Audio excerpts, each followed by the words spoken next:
Hi, it's me, Trixie Mattel, and we are back this week to review my looks on All Stars 3. I did a video reviewing my looks from season 7 of Drag Race, which was like 6 years ago, and that was fun. I honestly haven't seen All Stars since it was on television. Triggering? Probably. Let me give you a little backstory before we started. So, I was so envious when Katya got to do All Stars 2, and when I got the call for All Stars 3, I was shook. A lot of things got canceled to make room for All Stars, but when you get the opportunity, of course you take it, right? It was maybe a 3-week getting ready period, maybe? I was in Provincetown, Massachusetts, where I do shows in the summer, and Lyn Kream does shows at a theater down the street, and we both were like, are you taking time off? I am too. And all my costumes in drag are in LA, and I had to like remotely via email work with all the costumers and stuff to get everything together. It was very stressful. On normal Drag Race, you're competing against drag queens, whatever. On All Stars, you're competing against rich, famous drag queens who are confident and have tons of money. So it's like a totally different thing. Who is she? What is she going through? Okay, my entrance look. All right. The entrance look is fun. Obviously, I was inspired by Working Out Barbie, and you can see that Barbie from my 90s video. Zach Kilian did this hair, and you can see the way Zach Kilian does hair, he dwarfs my 6-foot body. I made this bodysuit 2 days beforehand. I bought those elbow pads and knee pads at a Sports Authority and spray painted them yellow. Those are rollerblades, and I spray painted them pink and put rhinestones on them. Those are headphones I bought and spray painted. I love spray paint, okay? Keep the windows open, spray paint your house down. I was really at the peak Trixie Mattel padding. When you guys watch this, do you realize like that's me skating at 6 in the morning in drag? Oh, my talent show look, you guys. Okay, I loved this look. That's a Bobbie Pinz wig. Hi, Bobbie. You can tell because the waving is immaculate. Dallas Coulter made this gown, and I was like, I basically want a Western shirt that goes to the floor. I don't want to clock myself, but you can tell that I didn't quite have time for a fitting, and you can see that I'm like beveling my leg because the gown does not reach the floor. Gingham with white fringe. You can see when I'm playing, that fringe really has some movement to it. And then at the end, I do this little bow and the fringe just falls. I mean, nobody else is doing like Western stuff in drag. People in country music just fully wear drag costumes and wigs and no one says anything. The Divas Live, and you guys, here's a little inside tea. Everyone's always like, why didn't you have a backup snatch game? My backup snatch game was Dolly Parton. I remember I spent the whole weekend in the hotel trying to figure out this crossroads of like Trixie makeup and Dolly Parton makeup. Hi, wig. That's my Gibson Dove guitar. That's probably a $3,000 instrument. And then I had to dance around in stripper acrylic lucite heels with it and hope I didn't break it. I mean, I love that little nude Dolly Parton mic. I think I got that on Amazon with a big breastplate. I mean, you can't do Dolly Parton without a breastplate. That's not admittable. Is that a word? That's not normal. Okay, so now we have to do a redemption runway. The one I had to do was my Ugliest Dress runway. I was hoping I was gonna get to redo the green Chinese look. I mean, this is pretty ugly. It has little jingle bells on it. It has bows on it, that big ring, that high neck.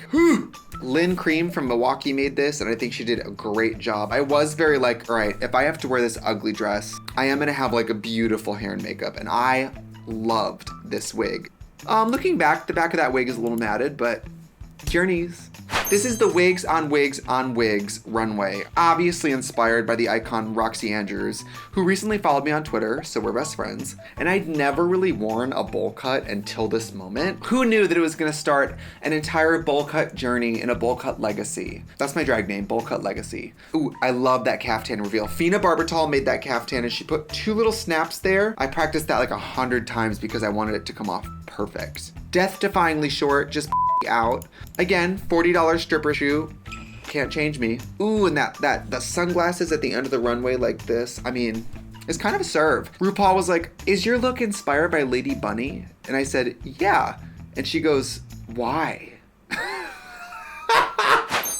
Okay, trigger warning. Oh my God. This was my favorite outfit that I brought to Drag Race. The runway was described as dripping with flowers. I wanted flowers everywhere. There's flowers in the hair, shoulders, body, on the umbrella. The judges thought it was just too much, too many flowers. This is the only look with enough flowers. And I had bombed snatch game so bad. We're not gonna go there. At least if I get eliminated, I am leaving in a look that I love. I'm in Animal Crossing or something. I look amazing.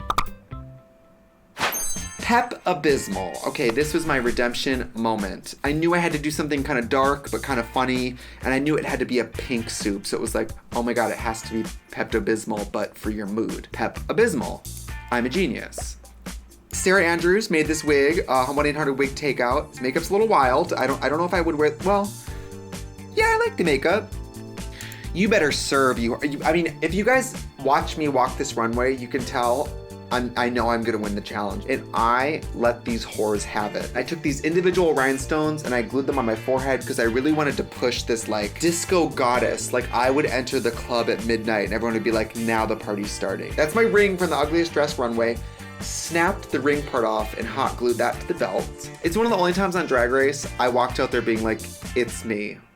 I am the moment. Now come on now. Oh wow, okay, IQ Kitty. I mean, who knew this was gonna be a cultural reset? I knew I wanted to do this like mathlete nymphomaniac, right? Like a sexy nerd. I had a costume that was perfect for it, but when you work in HD television, you can't wear very fine prints. An effect on camera happens that's called moiraying.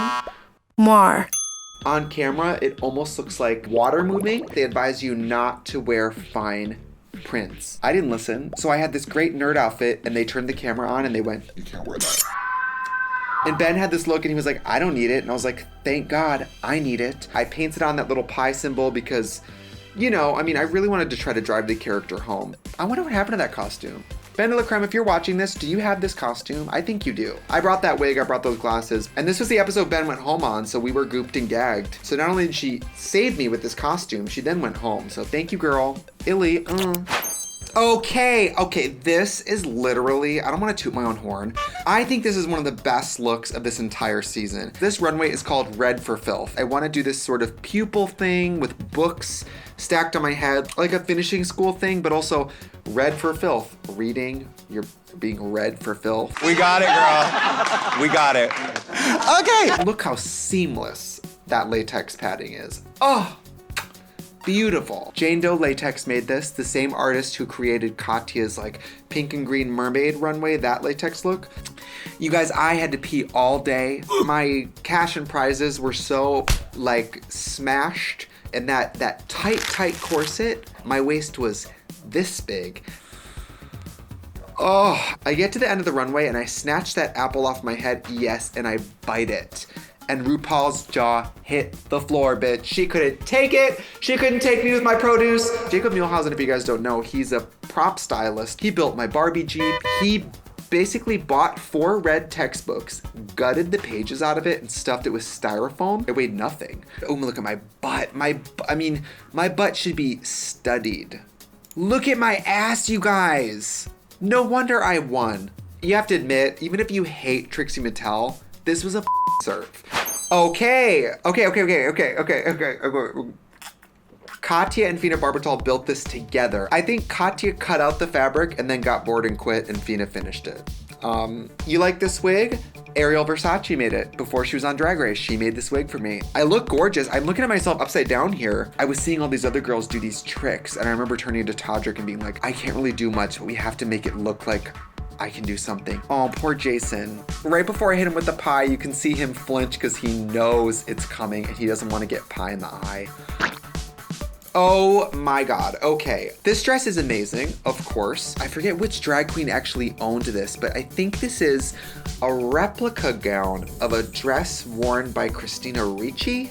I didn't know that. I bought it off another drag queen. Every piece of drag that's good gets passed around like a party bottom. Just every drag queen across the US has owned this gown at one point or another. I hated this dress. I hate this dress. It was not my style. It was the only dress I had left, and the category was best drag. I was just like, this isn't what I want people to think of when they think Trixie. As somebody who never wears black, it did, I think, communicate a sort of like final evolution. And I knew it was good because I remember being at a viewing party, I heard the white gays go like, and you know, that's the hardest audience because every white gay thinks that they can do drag. This is a Wigs Grace wig. The poodle wig is like a bowl cut. It's very polarizing. Let me know in the comments, do you stan the poodle wig? These are actually Shangela's fox furs that she let me borrow. So thank you, Shangela. You are an icon. Thank God she borrowed me something I could actually fit. Okay, so this is the first time in All Stars I win a challenge and get to lip sync for my legacy. Okay, the look is gorge. This white rhinestone boot, a pink gingham swimsuit I got at H&M in 2013. I love this fringe vest. I love this hair. Bobbie is Diana Ross, and at least I'm just having a great time. I'm not a good lip syncer. I'm kind of embarrassed watching this. I'm skipping it. I'm not a good lip syncer. This cat suit I made the day before because I thought, I think I'm gonna win this challenge. I better make something. So I remember taking a sewing machine home. You can tell I made it because there's a lot of mistakes. I was backstage getting ready to lip sync for my legacy and the zipper split, and I took nail glue and squirted it on the seam and held it, and it glued to both my hands, and then I had to like rip it off the fabric. It was all bad. But I mean, Shangela had this fat suit. There was no way I was winning. And also Shangela is a wonderful lip syncer. I loved this green wig. I'd never worn a green wig in my life. I'm stupid. I didn't realize how good a lime wig would look with a pink outfit. This look became iconic because, and you know Sarge, if you guys are fans of Drag Race, he was working the camera and I saw him turn his head because he was laughing, and then as soon as they said cut, he looked at me and said, "You piece of shit." By the way, honorable mention, I know we don't talk about my looks out of drag. What do you guys think of this interview shirt? Katya hates it. One of the cameramen from All Stars said he was straight and he was like, "Hey, I really like your shirt." I was like, okay. They were like, he wants your shirt, but he doesn't know if it's okay to ask. I was like, have it. So fun fact, one of the camera guys from Drag Race owns this shirt and probably wears it around the world. So congratulations. Okay, this is the final look I served of All Stars. This was like the last thing I had. I will never get rid of this costume because it's the costume I won Drag Race in. This yellow robe is gorgeous. I was supposed to wear this to play harp in. I don't remember why I didn't. This little red mini dress with a turtleneck. I don't know. Oh my God, Kennedy is literally levitating behind me and I look like Ronald McDonald. I'm wearing yellow rain boots, basically. I don't know what I was going through, you guys. I remember people commenting like, why is she wearing flats? And I remember being like, it's my drag. Now watching this, I regret wearing flats. You were all correct. It is embarrassing. I don't know what this was. It's just not my favorite look, you guys. I mean, looking at it, don't you guys think it's a little mishmash, pish posh? Oh, that was such a gag. I haven't watched this since I won. That was such a gag. Wow. It was so surreal, you guys. This show's about on my looks, not reflecting, but this was so, I remember RuPaul handing me that thing and being like, this is really happening. That was crazy. I mean, it's not the worst look to leave Drag Race in. I've definitely done worse, but it's not my favorite look. Boogie woogie. All right, that is a look back on my looks from All Stars 3. Honestly, it wasn't that long ago, and I had TV money, so it's not that embarrassing. Let me know in the comments what you thought of the looks today, and don't forget to subscribe. I'm here every single week. Bye.